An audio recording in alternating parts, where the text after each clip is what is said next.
சொல்ல வரார் அப்படின்னா, ஆசீர்வாதம் வேறு, ஐஸ்வர்யம் வேறு. நல்ல விளங்கமா, ஒரு மனுஷன் அவனுக்கு நிறைய ஐஸ்வர்யம் இருந்ததுன்னா அவன் ஆசீர்வதிக்கப்பட்டவன் அல்ல.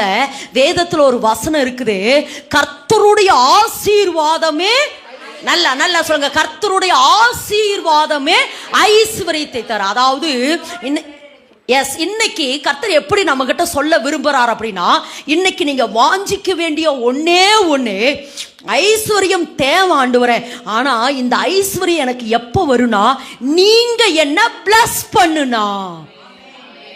அதாவது யாக்கோபுக்கு திரளானது எல்லாமே இருந்தது. அப்ப அவன் போய் கேட்கிறான், என்னன்னா, நீர் என்னை ஆசீர்வதித்தால் ஒழியோமனை விட மாட்டான். அப்படின்னு என்ன அர்த்தம்னா, என்கிட்ட ஆடு மாடு இருக்கலாம், ஒட்டகம் இருக்கலாம், வேலைக்காரர் இருக்கலாம், மனைவி இருக்கிறா, பிள்ளை இருக்கலாம், எல்லாமே இருக்குது. ஆனா இன்னும் கொஞ்ச நேரத்துல யார் வரப்போறா? ஏசா எல்லா